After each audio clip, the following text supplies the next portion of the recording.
Good evening, students. Welcome to G All India English Solution. Today we will discuss P.B. Shelley's Work in Short, Part 3rd.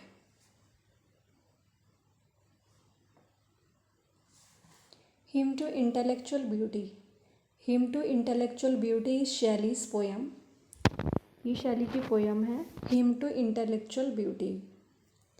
It is written in 1816 and published in Hunt's The Examiner in 1817 और ये लिखी गई थी 1816 में और publish हुई थी 1817 में हंट के द एग्जामिनर में. It is an 84 line ode. यह एक 84 लाइन का ओड है. Intellectual beauty is an invisible power. Intellectual beauty एक अदृश्य शक्ति होती है, ये दिखाई नहीं देती. इंटेलेक्चुअल कैसी होती है ये सुंदरता? इसमें ऐसी शक्ति होती है जो कि दिखाई नहीं देती. It is the divine spirit. यह एक दैवीय आत्मा होती है. It pervades the whole universe. यह पूरे ब्रह्मांड पे छाई रहती है. It is the source of all hopes and happiness in this world. और इंटेलेक्चुअल ब्यूटी इस संसार में सारी आशाओं और खुशियों का स्रोत है. Every human being becomes conscious of this great power only at some rare moments. प्रत्येक मनुष्य किसी दुर्लभ क्षण पर ही इस महान शक्ति के प्रति सचेत हो जाता है.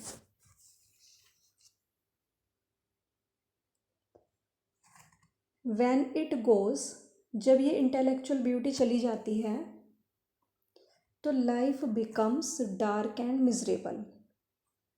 तो जीवन अंधकारपूर्ण और दयनीय लगता है. Hymn to intellectual beauty is a Platonic self dedication to the divine spirit. Hymn to intellectual beauty divine spirit का एक प्लेटोनिक, एक आदर्श डेडिकेशन है, समर्पण है. तो हिम टू इंटेलेक्चुअल ब्यूटी दैवीय आत्मा का एक आदर्श आत्मसमर्पण है. प्लेटोनिक मीन्स होता है आदर्श. Shelley calls this divine spirit as intellectual beauty. Shelley इस डिवाइन स्पिरिट को इंटेलेक्चुअल ब्यूटी कहता है. तो इसे क्या बोलता है? इस इंटेलेक्चुअल ब्यूटी को, क्या कहता है शैली? इंटेलेक्चुअल ब्यूटी को डिवाइन स्पिरिट. तो दिस इज इम्पोर्टेंट पॉइंट कि शैली इंटेलेक्चुअल ब्यूटी को क्या कहता है? Divine spirit. This poem is composed during a boating excursion. Excursion means होता है यात्रा. यात्रा, एक्सकर्शन. ये पोएम लिखी गई है एक बोटिंग यात्रा के दौरान बायरन के साथ. जब शैली बायरन के साथ एक बोटिंग एक्सकर्शन कर रहे थे, एक नाव की यात्रा कर रहे थे. कहाँ कर रहे थे? लेक जेनेवा, स्विट्ज़रलैंड में. लेक जेनेवा पर स्विट्ज़रलैंड में है. वहाँ बोटिंग एक्सकर्शन कर रहे थे बायरन के साथ. शैली believes that Mankind can be brought into contact with moral truth through a sense of the beautiful. शैली ये विश्वास करते हैं कि मानवता को नैतिक सच्चाई के कॉन्टैक्ट में ब्यूटीफुल सेंस के थ्रू ही लाया जा सकता है. This sense of the beautiful is perceived by the mind as well as body. और ये जो सेंस है, ये जो ब्यूटीफुल सेंस है, सेंस जो है ये ब्यूटीफुल की, ये देखी जाती है, परसीव की जाती है सिर्फ माइंड के द्वारा, एज वेल एज मीन्स होता है और बॉडी के द्वारा देखी जा सकती है। और यदि एज वेल एज किसी सेंटेंस में आ रहा है और दो सब्जेक्ट से जुड़ा होता है, तो इसमें जो वर्ब आती है ना, वो अकॉर्डिंग टू फर्स्ट सब्जेक्ट आती है। Next, theory of ideas is the central point in platonic philosophy. Ideas की जो थ्योरी है वो सेंट्रल पॉइंट है, वो केंद्र बिंदु है प्लेटोनिक फिलोसफी का। Plato supports the principle that every object is an imperfect imitation of a perfect original called the idea. प्लेटो इस सिद्धांत को सपोर्ट करता है कि प्रत्येक ऑब्जेक्ट है ना, एक अपूर्ण नकल है, परफेक्ट ओरिजिनल की इम्परफेक्ट इमिटेशन है। कोई ओरिजिनल चीज़ ली, परफेक्ट ओरिजिनल, उसका ये क्या है, एक इम्परफेक्ट नकल है जो कि परफेक्ट नहीं है, और इसे कहा है द आइडिया, प्लेटो ने। The influence of Plato can be seen on Shelley. Shelley पर प्लेटो का प्रभाव देखा जा सकता है। When he speaks of transcendental beauty, जब भी शैली ट्रांसेंडेंटल ब्यूटी के बारे में बात करते हैं, तब शैली पर प्लेटो का प्रभाव देखा जा सकता है। Spirit of beauty that dost consecrate with thine own hues. Hues means होता है HUES। ह्यूज मीन्स होता है रंग, कलर। सुंदरता की आत्मा, that dost consecrate with thine own hues all thou dost shine upon of human thought or form. की जो सुंदरता है, वो सुंदरता की जो आत्मा है वो अपने ही सभी रंगों में रहती है और मनुष्य के विचारों और रूप में चमकती है। ये जो इंटेलेक्चुअल ब्यूटी है ना, वो कहाँ देखी जा सकती है? मनुष्य के विचारों में और उसकी फॉर्म में।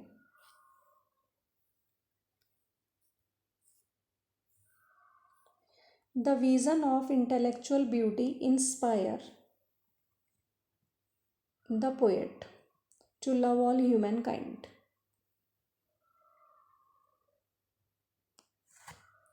इंटेलेक्चुअल ब्यूटी का जो ये विज़न है, ये जो नज़ारा है, वो पोएट को प्रेरित करता है कि पोएट सभी प्रकार के मानव से प्रेम करे। तो क्या प्रेरणा मिलती है पोएट को इंटेलेक्चुअल ब्यूटी के दृश्य से, उसके नज़ारे से, कि वो ह्यूमन काइंड, हर तरीके के मनुष्य से प्रेम करे। Shelley does not rise to the love of supreme beauty. Shelley supreme beauty, जो सर्वोच्च सुंदरता है, उसके प्रेम को राइज नहीं करता, उसे नहीं उठाता।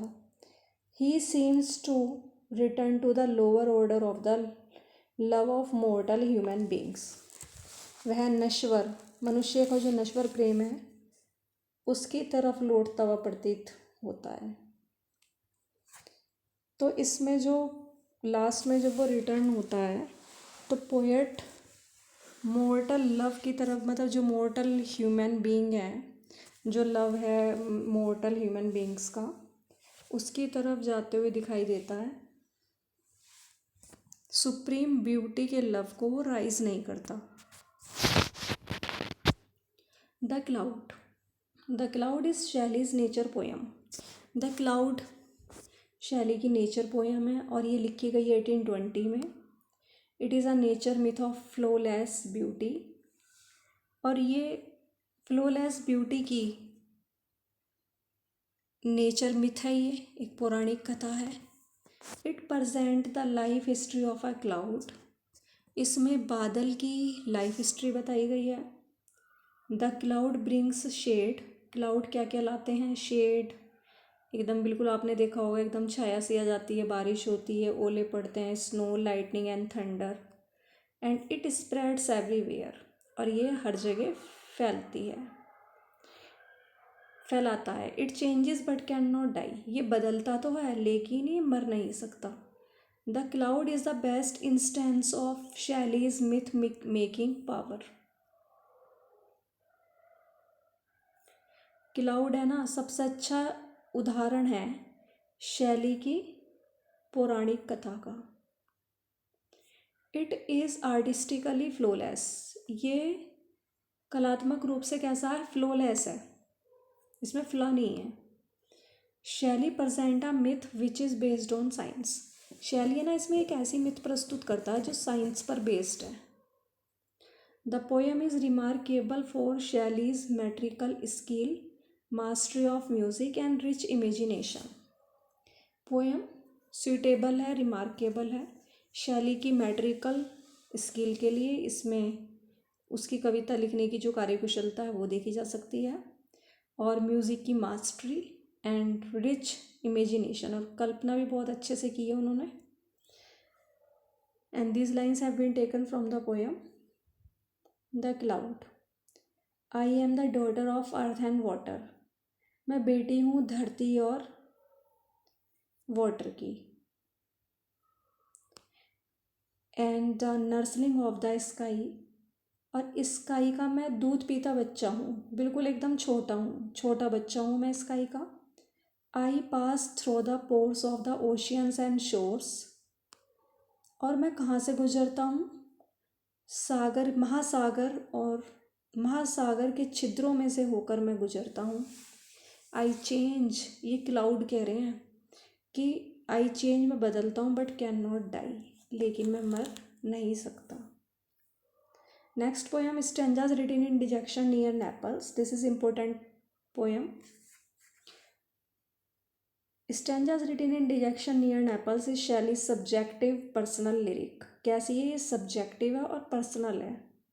It is written in December 1818, ये 1818 में दिसंबर में लिखी गई है। और शैली is in mood of despair and depression, बिल्कुल निराश अवस्था में है, डिप्रेशन में है। He has unfulfilled desires,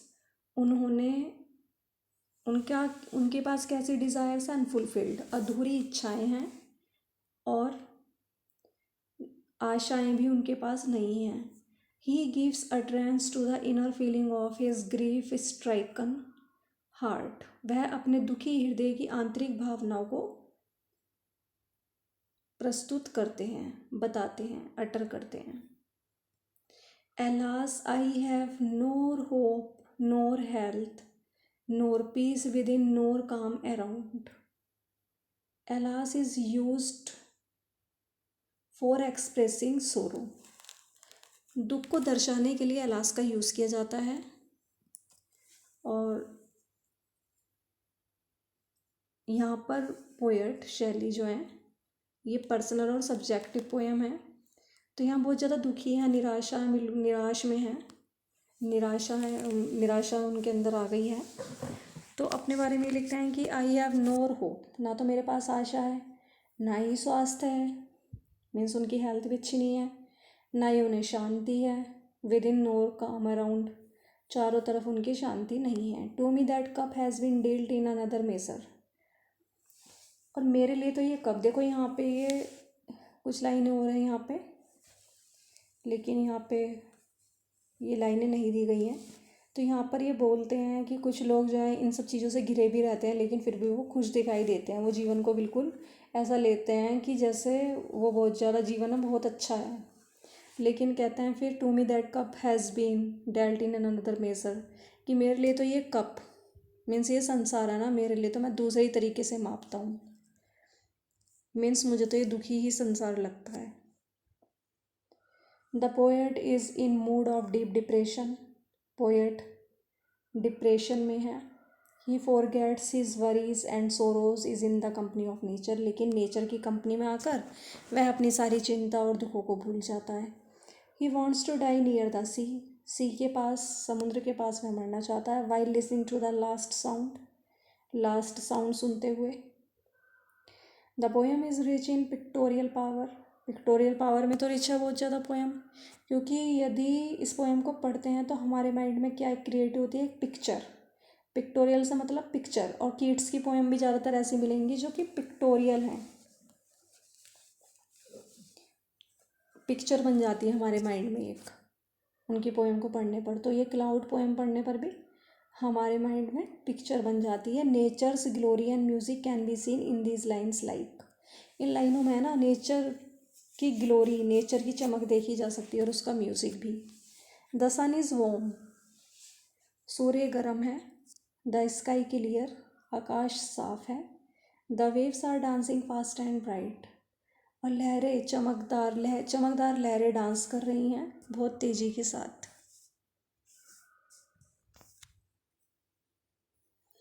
thanks for watching this video, please like, subscribe and share.